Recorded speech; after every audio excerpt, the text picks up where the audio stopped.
What do you get someone after 25 years of marriage? It can't be something ordinary, it has to be more. We've all been there before. A birthday, a holiday, something you need to get a gift for rolls around and you're fresh out of ideas. But this time was different. A day that marks 25 years of an intentional bond between you and the person you love most. A 25-year wedding anniversary. I haven't even been alive for 25 years. I can't imagine having to find a gift that captures a relationship built on that much trust, endurance, and love. The pressure of that alone could turn me into a diamond. And that's when he reached out to me. A gentleman in dire need of the perfect way to show his appreciation, love, and dedication to a lifelong commitment that continues strong. Something truly one of a kind for his one and only. He wasn't sure what at first until he came across a custom ring that I had made recently. And with that, inspiration sparks. We used that design as a foundation, made a few thoughtful changes to reflect her personal style, and created something entirely unique, completely her own. From the metal choice to the diamond setting to how high the stone sits off of her hand, everything was intentional. Even the smallest details, some hidden, ones you won't notice right away, were made to hold meaning only the two of them would fully understand. So how do you make something for an occasion like that? Well, it's all in the art of intention. Once the design was finalized and we ordered in all of the materials, we got to work on our beautiful ring. We started with melting out our 14-karat gold casting grain into one big molten metal blob. After the gold cooled down a little bit, I put it through the rolling mill to get it to the desired width and length needed for our creation process. The rolling process took a lot longer than anticipated as I had to anneal the metal very often. Every 2 to 3 rolls, I had to stop and put my metal out on my charcoal block to anneal it, making it softer and more malleable to roll out. This process is essentially compressing the metal into a certain shape. During that compression, if you don't stop to heat it up to allow the molecules to relax, you risk the metal cracking, chipping, even snapping in half, which then you'd have to melt it all back down and start over, so I took my time. I continued the process of annealing and rolling until we got to the thickness desired for our ring band shape. Using nylon tip pliers, I start to form the ring band shape in the size we need. This is the backbone of our ring design. The design of this ring is a completely fluid motion, from the side diamond all the way around the finger to the other side diamond, holding the center stone almost as though it's floating. Using my hammer, I make sure I have a completely tight fit around my ring mandrel, that way I know for sure that this ring is going to be the perfect size. I lube up my jeweler's saw with beeswax and start to saw away all the excess metal once we get the desired ring size. Here's a side-by-side comparison of the model ring we made earlier.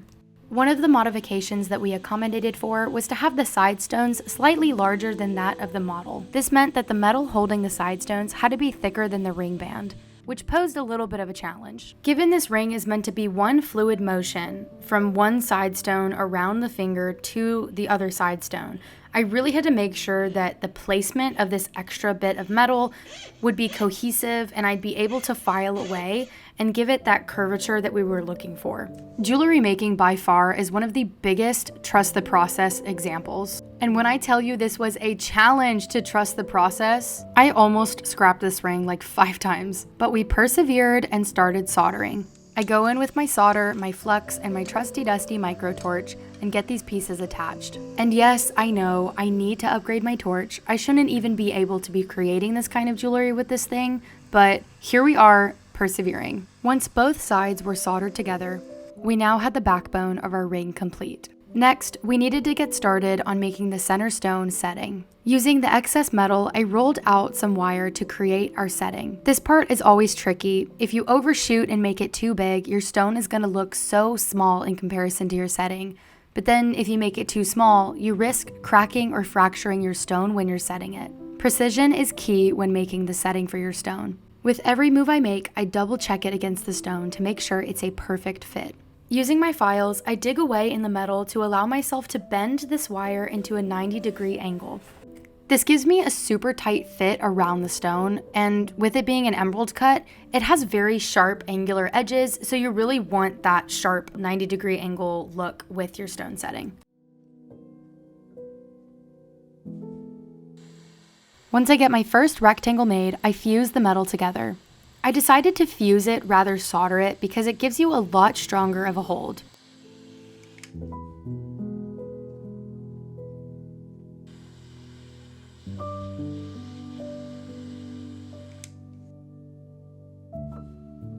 The next thing I do is start by creating our prongs. I used the last bit of our excess metal and rolled it out into one long strip of wire and cutting it into 4 sections. Folding our 4 strips of metal in half, I'm able to create a double claw prong effect. The next thing we have to do is start to refine our pieces, getting them ready to solder every little component together. Now, as much as we all love natural curves, sometimes you gotta work for it. And we want our girl to be curvy. Unfortunately, our ring can't go to the gym, so we have to do it ourselves. Call me Dr. Ruru, we're going in for surgery. But instead of plastic surgery, it's metal surgery. I started with hand files to have complete control over how much metal I was taking away, and then went in with my rotary tool to get all of the extra metal away. This is a fun part because it allows you to really see that beautiful gold color after the fire scale kind of makes it this black dingy color. Once surgery was complete, I went in on our rectangles that we made, getting it ready to solder the prongs together. I used my wolf clay and started to solder all of the prongs together at once. Here's what the setting looks like just after soldering it. She definitely is grody, so we're gonna have to file away a lot of the extra metal that's poking in through the end. I fashioned my file in between the setting to allow myself to get a very clean, crisp cut. Once I finished cutting and sawing away the inside of the setting, I started working on the support bar that we needed for the inside of the ring. I went in with my tiny hand files and dug little divots into the ring band to allow for a seamless flow of where the support bar connects to the band.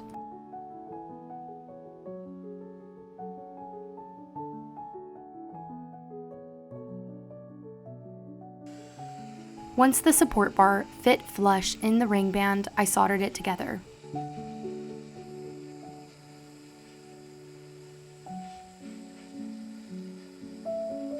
Once our bad boy was soldered, I popped her on the ring mandrel and made sure that it was a complete symmetrical circle rather than some wonky oval.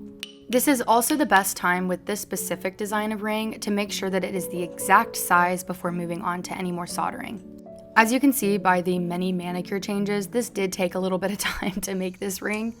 I just recently got a gel kit and I've been practicing using my colors and learning how to do gel nails at home, and obviously that comes with really crappy manicures, so I did have to redo them pretty often. Anyways, once I filed off any of the excess metal from the support bar, I started to solder on our actual setting. Now this was a very tricky part of the process. You have to be so careful with your torch, otherwise you risk any of the previous solder joins to remelt, and that causes your prongs to fall off, your support bar to fall off. Pretty much all of the hard work that you did before could just totally go to crap. So after very carefully soldering the setting to the ring, I was able to start stone setting prep. I use my hand vise and ball burrs and slowly start to drill away into the side stone settings so we're able to set the side stones.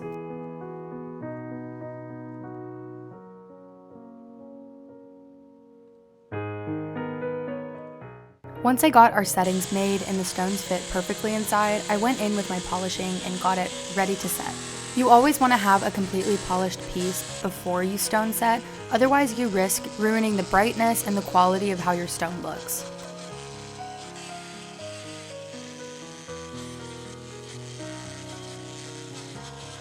After polishing, I popped our itty bitty diamonds into our ring and started stone setting. I used my burnisher to push over the metal to secure the stone in place, and then I go in with my hammer and punch. That way I really know that the diamond is secure and it's not going anywhere.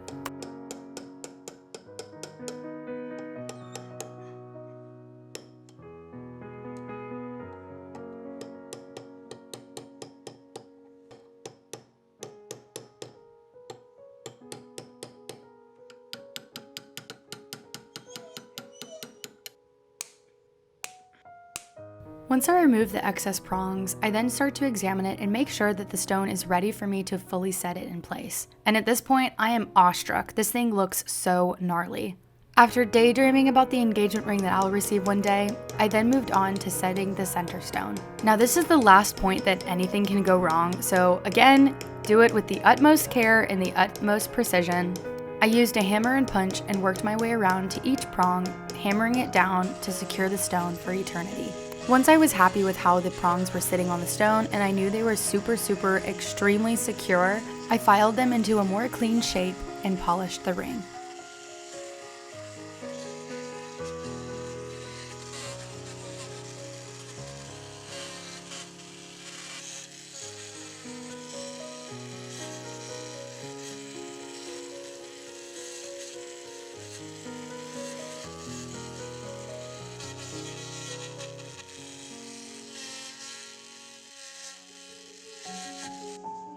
And with that, we have our final piece. I am ecstatic as to how this ring turned out. I have never been more proud.